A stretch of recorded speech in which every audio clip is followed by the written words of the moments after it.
नमस्कार. नैतिक मूल्य संवर्धन अभ्यासक्रमांतर्गत आज आपण माहिती तंत्रज्ञान आणि नैतिकता या विषयावर बोलणार आहोत. माहिती तंत्रज्ञान म्हटलं की आपल्यासमोर संगणक, लॅपटॉप, मोबाईल फोन, इंटरनेट अशा अनेक गोष्टी दिसू लागतात. माहिती तंत्रज्ञान आज आपल्या जीवनाचा अविभाज्य घटक बनला आहे. शिक्षण क्षेत्र असो, वैद्यकीय क्षेत्र असो, संशोधन क्षेत्र असो, रिझर्वेशन असो, की अगदी छोट्या छोट्या गोष्टी आपण दुकानातून मागवूसुद्धा शकतो, अशा सर्व गोष्टींचा समावेश या माहिती तंत्रज्ञानात आहे. माहिती तंत्रज्ञानाने आज आपल्या घरी एक वेगळा व्यक्ती म्हणून जागा घेतली आहे. तो आपल्यासाठी काम करत आहे. हे सगळं जरी ठीक असलं तरी या माहिती तंत्रज्ञानाच्या युगात आपण संस्कृतीप्रधान देशात, भारतासारख्या संस्कृतीप्रधान देशात ती नैतिकता किंवा ते आचरण करतो का जे आपल्या समाजाला अपेक्षित आहे, जे आपल्या घरच्यांना अपेक्षित आहे. काही विविध मुद्दे आपल्याला मांडता येईल की ज्यावरून आपले आचरण किंवा आपली जी नैतिकता आहे त्यामध्ये बदल झालेले आहे. असे म्हणता येईल की माहिती तंत्रज्ञानाने हे बदल केले नाही. हे बदल आपण केले आहे, समाजाने केलेले आहे, समाजात राहणाऱ्या प्रत्येक घटकाने केले आहे. माहिती तंत्रज्ञानाने कधीच असं म्हटलं नाही की तुम्ही तुमची नैतिकता सोडू नका, तुम्ही तुमच्या संस्कृतीचा मान राखू नका, तुम्ही तुमच्या संस्कृतीला सोडून आचरण करू नका. परंतु आपण मात्र माहिती तंत्रज्ञानाच्या युगात एवढे रमलो की आपण नैतिकता ही गोष्ट जवळपास विसरत चाललो आहोत. आपल्या देशाला, आपल्या समाजाला संस्कृतीचा फार मोठा वारसा लाभलेला आहे. त्या दृष्टीने आपण आचरण करतो का? काही उदाहरण घेता येईल की ज्यामुळे आपल्याला माहिती तंत्रज्ञान आणि नैतिकतेत भेद करता येईल. आज भारतात जवळपास प्रत्येक घरात अँड्रॉईड मोबाईल फोनचा शिरकाव झाला आहे. आज एकही घर असे सापडणार नाही की जिथे अँड्रॉईड मोबाईल फोन नाही. अशा वेळेस अँड्रॉईड मोबाईल फोन असो, इंटरनेट असो किंवा मग माहिती तंत्रज्ञान, आपण त्यावरून जी माहिती घेतो ते असो, हे सर्व करत असताना आपण आपल्या संस्कृतीला विसरत चाललो आहो का? आपल्या घरात ज्येष्ठ व्यक्ती असतात, आपल्या घरात वडीलधारी व्यक्ती असतात, आपल्या घरात तरुण वर्ग असतो आणि आपल्या घरात बाल्यावस्थेत, कुमारावस्थेत असलेले व्यक्ती असतात. जेव्हा एखादा ज्येष्ठ व्यक्ती आपल्याला आज्ञा देतो, आपल्याला एखादं काम सांगतो, तेव्हा ह्या मोबाईलमध्ये आपण गुंतून जाऊन त्यांच्या आज्ञेची अवज्ञा करतो का? त्यांचं काम ऐकत नाही का? याचं जर उत्तर हो असेल तर आपल्याला नक्कीच विचार करावा लागेल की या माहिती तंत्रज्ञानामुळे आपण नैतिकतेला कुठे ना कुठे विसरत चाललो आहो का? बरेचदा असं होते की माहिती तंत्रज्ञानामुळे आज आपण सोशल नेटवर्किंग वेबसाईट्स वापरत आहोत. WhatsApp, Facebook, Twitter, Insta, LinkedIn अनेक वेबसाईट, सोशल नेटवर्किंग वेबसाईट्स वापरत आहोत. आणि फेसबुकवर आपल्याला 500 मित्र असतात, इन्स्टावर आपल्याला 1000 मित्र असतात, व्हॉट्सॲपवर आपल्याला 5000 मित्र असतात. आणि हे सगळे आभासी मित्र आपले देशाच्या अनेक कानाकोपऱ्यात असतात. आपल्याला त्याचा अभिमान वाटतो की माझा मित्र रशियाला राहतो, माझा मित्र अमेरिकेला राहतो, तो आपल्याशी व्हॉट्सॲपवर बोलत असतो. मित्रांनो, इथे विचार करण्याची गोष्ट आहे की परदेशातून तुमचा मित्र तुम्हाला बोलत असतो, तुम्ही त्याच्याशी बोलत असता फेसबुक, व्हॉट्सॲप, इन्स्टाद्वारे, परंतु तुमच्या घराशेजारी काय होत आहे हे तुम्ही जाणून घेण्याचा कधी प्रयत्न केला नाही. एक काळ असा होता की भारतात अशी संस्कृती होती की जर आपल्या घरी काही झालं, सुख किंवा दुःखाच्या क्षणी सुख आणि दुःख वाटून घेण्यासाठी आपले सगळे सख्खे शेजारी एकत्र व्हायचे. आपण सगळे मिळून ते सुख किंवा दुःख वाटून घेत होतो.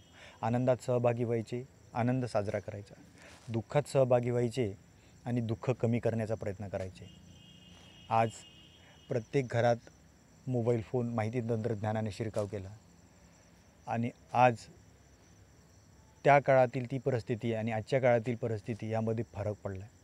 आज शेजारच्या घरात, आपल्या घरात जर सुखाचा क्षण असेल तर आपल्याला त्यांना वारंवार सांगूनही ते वेळ देतील किंवा नाही याची वाट पाहावी लागते, किंवा ते कदाचित वेळ देणार नाही आणि मग आपल्या घरातच आपल्याला तो सुखाचा क्षण साजरा करावा लागतो. एखादा दुःखाचा क्षण, दुःखाचा प्रसंग आपल्या घरात घडला, अशा वेळेससुद्धा आपल्याला पराकोटीचं दुःख होते की पहा, एवढ्या जगात एवढ्या शेजारी असताना आपल्या घरी आज दुःख वाटून घेण्यासाठी एक 2-4 लोकंसुद्धा येऊ शकले नाही. थोडासा विचार करा की हा जो बदल घडला हा कशामुळे घडला असावा. आज तुम्ही तुमच्या रशियाच्या, तुमच्या अमेरिकेच्या, तुमच्या परदेशात असणाऱ्या मित्राशी तुम्ही बोलत आहात. तुमच्या शेजारी काय घडतं आहे, तुमच्या शेजारी कोण राहतं हे तुम्हाला माहीत आहे का? तुम्ही त्यांची कधी आस्थेवाईकपणे चौकशी केली का? त्यांच्या तब्येतीची विचारपूस केली का? तुम्ही त्यांना विचारलं का की तुम्ही कोण आहात? कधीच नाही. त्यामुळे आपण जी संस्कृतीचा वारसा घेऊन चालत आहोत, आपलं जे भारताची संस्कृती प्रधान देश म्हणून एक ओळख आहे, ती आपण कुठेतरी या माहिती तंत्रज्ञानामुळे गमवत चाललो आहो का, हा विचार करण्याचा मुद्दा आहे. बरीचशी उदाहरणं आपल्याला देता येईल की आपल्या घरातल्या ज्येष्ठांनी दिलेली आज्ञा किंवा सांगितलेली एखादी गोष्ट आपण ती पाळतो का, त्याची अवज्ञा करत असतो का? कारण की आपल्या हातात मोबाईल फोन असते, आपण तासनतास त्या मोबाईल फोनमध्ये असतो. आपल्या शेजारी काय चाललं आहे, आपल्या देशात, आपल्या राज्यात काय चाललं आहे, आपल्याला काही घेणदेण नाही. सतत आपल्या सोशल नेटवर्किंग वेबसाईट्स, व्हॉट्सॲप, फेसबुकमध्ये आपण बिझी असतो. जेव्हा आपण माहिती तंत्रज्ञानाचा उपयोग करतो तेव्हा आपल्याला वाटते की आपण खूप शिक्षित झालो, आपल्याला खूप समजत आहे, आपण खूप गोष्टी गेन करत आहोत, घेत आहोत, माहिती करून घेत आहोत. परंतु हे सगळं करत असताना आपण नैतिकता किंवा जी जबाबदारी समाजाने, घराची, प्रपंचाची किंवा आपल्या शिक्षण, आपण जर विद्यार्थी असाल तर आपल्या महाविद्यालयाने, शाळेने टाकलेली, आपण ती स्वीकारत आहो का, ती पाळत आहो का, हे सुद्धा तितकेच महत्त्वाचे आहे. आणखी एक अनुभव सांगता येईल की फेसबुक, व्हॉट्सॲपवर आज असे मॅसेज फिरत असतात की आई हे दैवत आहे, वडिलांना जपलं पाहिजे. खूप मॅसेज फिरत असतात. याशिवाय काही निगेटिव्ह मॅसेज असे फिरत असतात की अमुक व्यक्ती त्याच्या आईच्या अंत्यसंस्काराला पोहोचू शकला नाही. त्या व्यक्तीवर मग आपण शेरा टाकत असतो की हा व्यक्ती असा, हा व्यक्ती तसा. काही पॉझिटिव्ह मॅसेज फिरत असतात की आईला जपलं पाहिजे, आई ही देव आहे, देवाचं रूप आहे. वडील आपल्यासाठी झिजतात, आपल्यासाठी ते राबतात. हे सगळं आपण वाचत असतो, परंतु त्या आपण अंगीकारत असतो का, त्या आपण अंगीकारतो का, त्यानुरूप आपलं परिवर्तन होते का, आपण बदलतो का, आपण आचरण करतो का? आपल्यापैकी भरपूर लोक त्यांच्या व्हॉट्सॲपमध्ये, फेसबुकमध्ये ह्या गोष्टी ऐकत असतात, पाहत असतात आणि बरंही वाटते. जेव्हा आपण अशा गोष्टी वाचतो, जेव्हा पॉझिटिव्ह गोष्टी वाचतो तेव्हा आपल्याला बरं वाटते. परंतु बरं वाटणं आणि आचरणात आणणं यात खूप मोठा फरक आहे. त्या आपण आचरणात आणतो का? जेव्हाही आपण माहिती तंत्रज्ञानाचा वापर करू तेव्हा ही गोष्ट मात्र लक्षात ठेवली पाहिजे की आपण नैतिकता जपत आहो का? या माहिती तंत्रज्ञानाने एक मोठा विषय भारतासारख्या मोठ्या देशाला दिला आहे की बऱ्याचशा अशा वेबसाईट्स आहेत ज्या वेबसाईट्स आपल्याला पाहायच्या नाही किंवा आपल्याला त्या हानिकारक असतात. अगदी साध्या म्हणजे मी तुम्हाला इथून सुरुवात करेल की एखादी गोळी आहे, त्या गोळीची आपण माहिती, किंवा एखादी बिमारी आहे, त्या बिमारीची आपण माहिती परस्पर गुगलवर टाकून पाहत असतो आणि त्याच्या संबंधातली माहिती घेऊन आपण आपल्या मनात विचार करायला लागतो की आता आपल्याला हे तर झालं नसेल. मग आपण त्यावर काही प्रिस्क्रिप्शन आहे का ते सुद्धा पाहतो, मग ते घेण्याचा प्रयत्न करतो. इथून सुरुवात झाली तर काही असे आहेत की मध्यंतरी एक PUBG नावाचा गेम आला होता. या गेममुळे भारतातील भरपूर लोकांचे जीवसुद्धा गेलेत. तर हा सुद्धा माहिती तंत्रज्ञानाचा एक खूप मोठा तोटा आहे. आणि हा तोटा कशामुळे आहे, तर आपण माहिती तंत्रज्ञानाचा वापर करत असताना नैतिकतेला बाजूला ठेवलेला असल्यामुळे आहे. जर आपण त्यात एवढे गुरफटून गेलो नाही, गुंतून गेलो नाही, आपण जर आपल्या समाजाने, आपल्या संस्कृतीने दिलेली शिकवण आजही पाळत आहोत, तर मात्र आपल्यासोबत असं काही होणार नाही. आपल्याला या गुगलची मदत घ्यावी लागणार नाही. आपल्याला आपल्या संस्कृतीने उत्तम योगा, प्राणायाम, अनेक अशी हे दिलेली आहे, संपत्ती दिलेली आहे. आपण त्या संपत्तीचा वापर करतो का?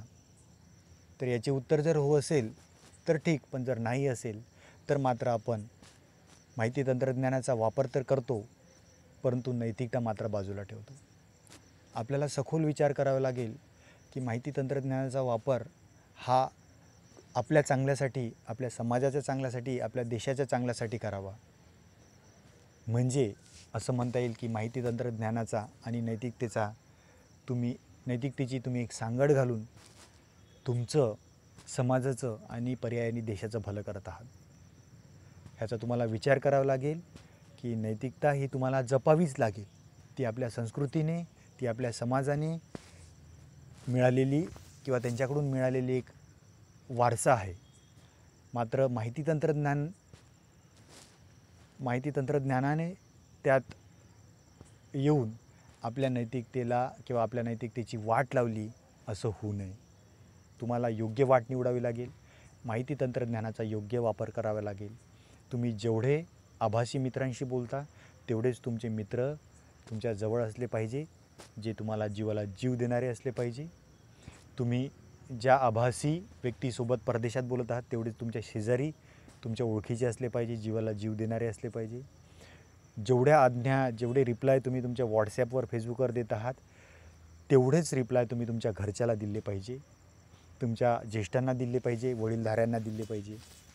जेवढा मान सन्मान तुम्ही तुमच्या मित्राचा, तुमच्या व्हॉट्सॲप मित्राचा, तुमच्या फेसबुक मित्राचा करत आहात, जेवढे लाईक तुम्ही तुमच्या मित्रांना, तुमच्या फेसबुक मित्रांना देत आहेत, तेवढे लाईक्स तुम्ही तुमच्या भावंडांना, तुमच्या घरात असणाऱ्या ज्येष्ठांना, वडीलधाऱ्यांना, तुमच्या जवळपास असणाऱ्या लोकांना दिले पाहिजे.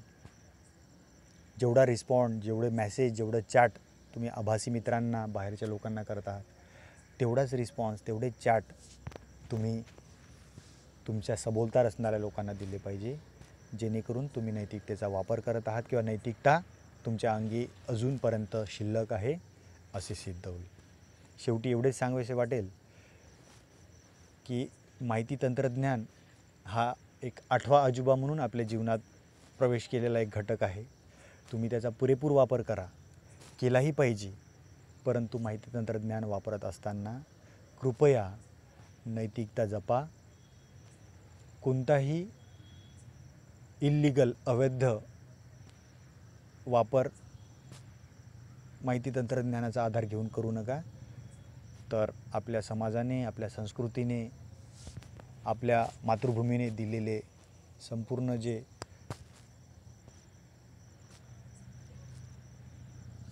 मूल्य आहे ते जपण्याचा प्रयत्न करा आणि सक्षम बना, सुदृढ बना, एवढंच सांगेन. धन्यवाद.